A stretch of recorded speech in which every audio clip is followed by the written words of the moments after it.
मेरा 20 साल का नौकर जोर लगा लगा कर मेरा मसाज करता। जब मैं उसको पैसे देती तो कहता, रहने दो मालकिन, मैं वसूली रात को कर लूंगा। मुझे कुछ समझ नहीं आता, लेकिन जैसे जैसे वह मेरी मसाज करता मुझ पर खुमारी बढ़ती ही जाती और मैं सुकून से गहरी नींद सो जाती। लेकिन एक रात मुझे नींद नहीं आई। मेरे तो होश उड़ गए जब उस रात मसाज करते करते उसने, दोस्तों कहानी सुनने से पहले दिल थाम कर बैठिएगा, क्योंकि कहानी बहुत ही रोमांचक होने वाली है। अगर चैनल पर पहली बार आए हैं तो चैनल को सब्सक्राइब जरूर कर लीजिएगा। चलिए कहानी शुरू करते हैं। मेरा नाम रितिका है। मैं इतनी खूबसूरत थी कि कोई भी जवान मर्द मेरी खूबसूरती को देखकर उसमें खो जाने को बेताब हो जाता था। शादी से पहले हर दिन मेरे लिए नए नए रिश्ते आते थे। मैं अपने माँ बाप की इकलौती बेटी थी, इसलिए मेरा बाप चाहता था कि मैं डॉक्टर बनकर उसका नाम रोशन करूं। मगर जब मेरे लिए इतने अच्छे रिश्ते आते थे तो मेरी माँ मुझे हमेशा कहती कि तुम अपनी पढ़ाई छोड़ दो ताकि मैं तुम्हारी शादी कर दूं। मगर मैं अपनी माँ से कहती थी कि मुझे तो डॉक्टर बनना है। मगर यह सुनकर मेरी माँ को गुस्सा आ जाता था और वह कहती थी कि तुम अभी शादी कर लो, ये डॉक्टर की पढ़ाई बाद में कर लेना। मगर मेरा बाप नहीं मानता था, इसलिए मेरी माँ एक बाबा के पास गई और उनसे कहा कि मैं अपनी बेटी की शादी करना चाहती हूँ। मगर उसका बाप नहीं मान रहा। कोई ऐसा ताबीज दो कि उसका बाप शादी के लिए फौरन मान जाए। उस बाबा ने मेरी माँ से कुछ पैसे लिए और ऐसा ताबीज दिया कि मेरा बाप मेरी शादी के लिए फौरन मान गया। मेरा रिश्ता मेरे पापा के दोस्त ने अपने बेटे के लिए मांगा था और कहा कि आपकी बेटी शादी के बाद भी डॉक्टर की पढ़ाई करती रहेगी। ये सुनकर मेरे पापा ने शादी के लिए फौरन हाँ कह दिया और मैं विदा होकर अपने ससुराल आ गई। मेरे ससुराल वाले बहुत अमीर थे, इसलिए मैं और मेरे पति अलग घर में रहते थे। मेरा पति का बहुत बड़ा बिजनेस था, इसलिए वह सुबह से शाम तक घर से बाहर ही रहते थे। जब मैं पहले दिन ससुराल पहुंची थी तो वहां का ऐशो आराम देखकर मैं हैरान हो गई। मेरे पति ने मेरी सेवा के लिए कई नौकरानियां रखी हुई थी, मगर उसका एक नौकर धीरे धीरे मेरे करीब आने लगा। उस नौकर ने मुझसे कहा कि मैं यहाँ काफी सालों से काम कर रहा हूँ और आपका पति मुझे बिल्कुल अपने भाई की तरह ही समझता है।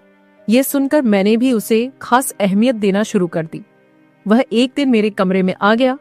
सुहागरात के अगले दिन मैं बिस्तर में लेटी हुई थी। उसने मुझे थका थका देखा तो कहने लगा कि मालकिन, आपकी कल सुहागरात थी, आप थक गई होगी। अगर आपको ऐतराज ना हो तो मैं आपके पैर दबा दूं। ये सुनकर मैं हैरान रह गई। मैं खूबसूरत थी, जवान थी, लेकिन मुझे मेरे पति के अलावा किसी मर्द ने कभी नहीं छुआ था और ना ही मैंने किसी नौकर से कभी अपने पैर दबाए थे। इसलिए मैंने उसे तुरंत मना कर दिया, क्योंकि मुझे अच्छा नहीं लगता कि कोई पराया मुझे हाथ लगाए। यह सुनकर वह चुप हो गया और मेरे कमरे से चला गया। तभी मुझे एहसास हुआ कि मैंने उसकी बात का जवाब बहुत सख्ती से दिया था। शायद वह पहले भी मेरे ससुराल में ऐसे काम करता होगा, मगर मैंने साफ इनकार करके उसका दिल तोड़ दिया था। दरअसल मैं बहुत नरम दिल थी, इसलिए मुझे बाद में अफसोस होने लगा। मैं उसके बारे में सोचने लगी कि यह नौकर तो काफी जवान और खूबसूरत है, कुछ गलत हो गया तो मुझे इससे पैर नहीं दबाना चाहिए था। शायद मेरे पति को यह बात अच्छी न लगे। अगले दिन भी वो मेरे कमरे में आया। नौकर ने यही बात मुझे दोबारा कहा। मैं उस दिन बहुत थकी हुई थी, इसलिए मैंने अपने पैर बिस्तर से नीचे कर ली और उससे कहा कि तुम मेरे पैर दबा दो। ये सुनकर वह बहुत खुश हो गया और उसने मेरे पैर दबाने शुरू कर दिए। वह इतने धीरे धीरे पैर दबा रहा था कि मुझे फिर से नींद आने लगी।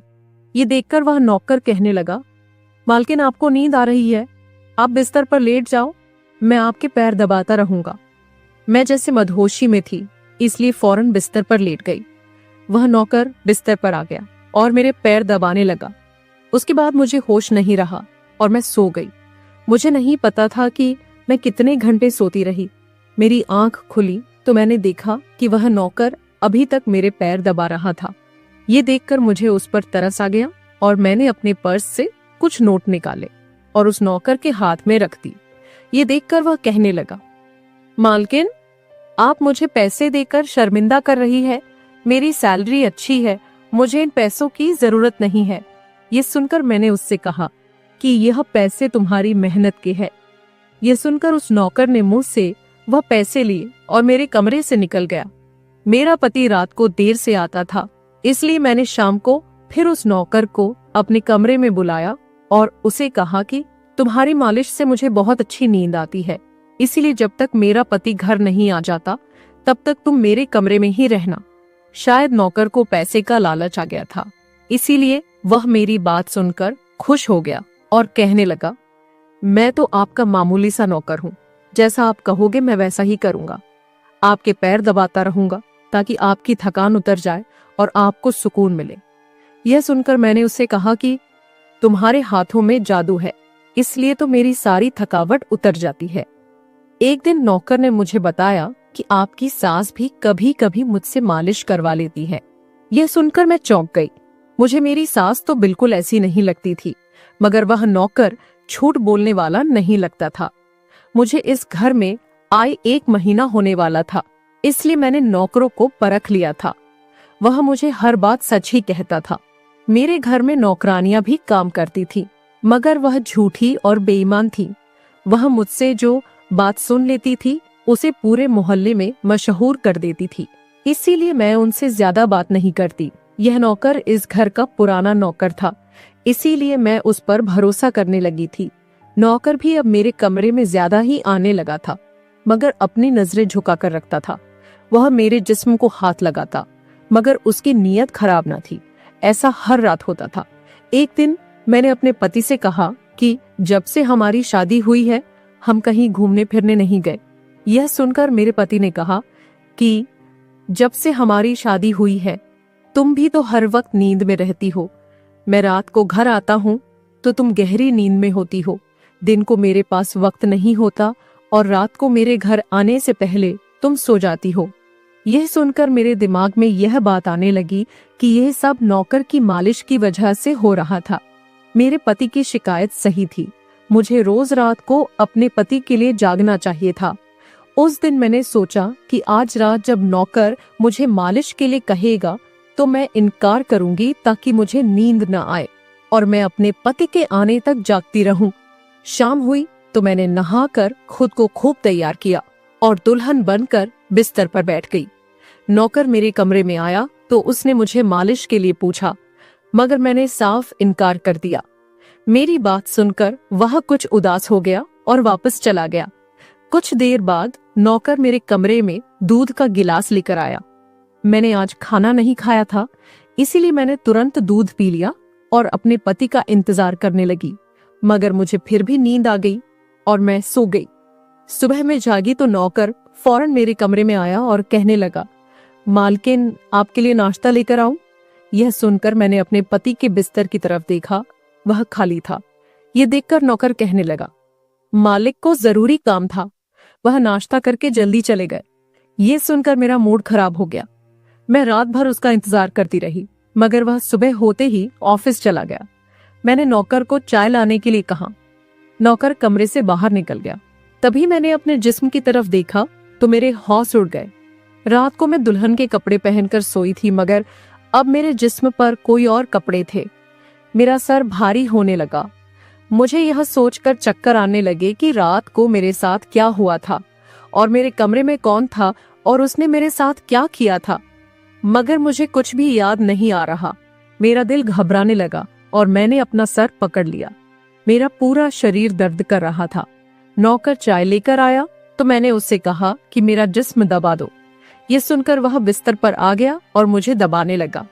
उस दिन मैं देर तक बिस्तर पर लेटी रही। उस दिन मेरे पति अचानक घर आ गए। मैंने उनको देखा तो उन पर बरस पड़ी। मैं रात को तुम्हारे लिए दुल्हन बनकर जागती रही, मगर तुम घर ही नहीं आए। यह सुनकर मेरे पति कहने लगे, मैं रात को जब कमरे में आया तो तुम गहरी नींद में थी, इसीलिए मैंने तुम्हें नहीं जगाया। यह सुनकर मैं चौंक गई कि मेरे कपड़े किसने बदली किए और नींद पूरी होने के बावजूद मेरा जिस्म क्यों दर्द कर रहा है। मैं गहरी सोच में पड़ गई थी। मेरे पति कहने लगे, अच्छा ठीक है, तुम अपना मूड मत खराब करो। मुझे आज रात एक काम के सिलसिले में बाहर जाना है, इसलिए देर हो जाएगी। मगर अभी मैं फ्री हूँ। अगर तुम कहो तो हम अभी कहीं बाहर घूमने जा सकते हैं। यह सुनकर मेरा मूड खुद ब खुद ठीक हो गया और मैं सारी रात वाली बातों को भूलकर खुश हो गई। शादी के बाद आज मैं पहली बार अपने पति के साथ कहीं बाहर जा रही थी। मैं जल्दी जल्दी तैयार होने लगी, जबकि मेरा पति गाड़ी में बैठकर मेरा इंतजार करने लगा।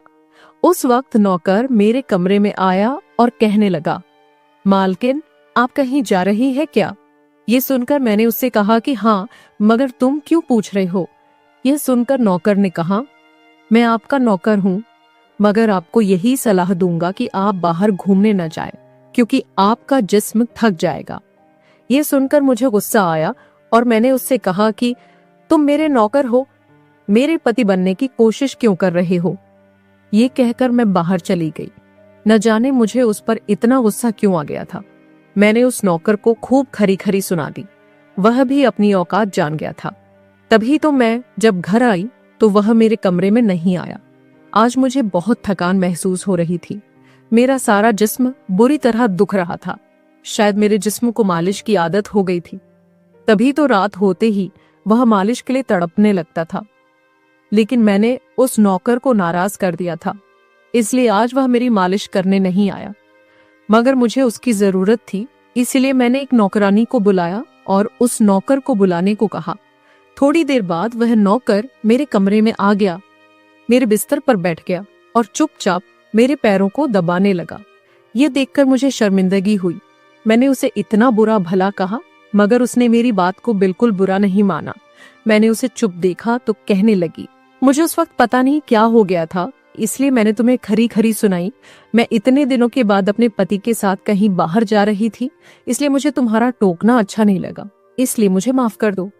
मैं उसकी मालकिन थी और उसे इस काम के पैसे देती थी, मगर अब भी मुझ में इंसानियत जिंदा थी, इसलिए मैंने मालिक होकर भी नौकर से माफी मांग ली, क्योंकि वह भले ही नौकर था, मगर वह एक इंसान भी तो था। मेरी बात सुनकर वह नौकर कहने लगा, मैं आपका नौकर हूं, इस काम के लिए मैं आपसे सैलरी लेता हूं, इसलिए आपको हक है, आप जो चाहे मुझे कह सकती हैं। उसकी सुनकर मैं चुप हो गई, मगर मैंने अपने दिल में सोच लिया था कि आइंदा इससे ऐसा कुछ नहीं कहूंगी। वह उस रात देर तक मेरी मालिश करता रहा और फिर मुझे नींद आ गई। मुझे नहीं पता था कि नौकर मेरे कमरे से कब निकला और कब मेरे पति घर पर आए। मैं सुबह उठी तो मेरा पति बाथरूम में था और बाहर जाने के लिए तैयार हो रहा था। मैं उसे हैरानी से देखने लगी। पता नहीं आजकल मुझे क्या हो रहा था। नौकर की मालिश से मुझे इतनी गहरी नींद आती कि मुझे किसी बात का होश ना रहता था। मुझे इस बात का भी पता नहीं चलता था कि मेरा पति कब कमरे में आता था। मैं सोचने लगी कि इस नौकर की मालिश में ऐसा क्या जादू था कि वह मेरे पति के आने से पहले ही मेरी मालिश करता तो मैं अचानक गहरी नींद में सो जाती थी। सुबह जब मैं उठती तो मुझे चक्कर आने लगते और मैं चलने फिरने के काबिल नहीं रहती। मगर मैंने अपने पति को कुछ भी नहीं बताया, क्योंकि मैं नहीं चाहती थी कि मेरे पति को इस बात का पता चले कि मैं उस नौकर से मसाज करवाती थी। एक दिन मेरा पति सारा दिन घर पर ही रहा। मैं पूरा दिन यही सोचती रही कि कहीं हमारा नौकर मेरे पति के सामने मेरी मसाज करने वाली बात न कर दे। लेकिन नौकर घर के सारे काम करता रहा और मसाज वाली बात किसी के सामने अपने मुंह से नहीं निकाली। मैं भी चाहती थी कि यह बात किसी को पता ना चले। इस दौरान जब मेरा पति घर से बाहर जाता था, मैं उस नौकर को कमरे में बुला लेती थी। एक दिन मैं नौकर से मालिश करवा रही थी तो मेरा पति दोपहर के वक्त ही घर आ गया। यह देखकर मैं बहुत घबरा गई और सोचा कि पति के आने से पहले नौकर को भगा दूं। मगर यह नौकर भी बड़ा समझदार था। मेरे पति के आने से पहले ही दूसरे काम पर लग गया और मेरे पति को कुछ पता नहीं चला। मैं मसाज घर की नौकरानियों से भी करवा सकती थी, मगर उस नौकर के हाथ में क्या जादू था कि मैं उसे हर रोज अपने कमरे में बुला लेती थी। मुझे पता नहीं क्या होता जा रहा था। जिस रात मैं नौकर से मसाज नहीं करवाती थी, उस रात मेरे पूरे जिस्म में दर्द हो जाता था। सुबह मैं जागती तो मेरा सर भारी हो जाता था और मुझे थकान भी हो जाती थी। एक रात मैंने नौकर से मालिश करवाई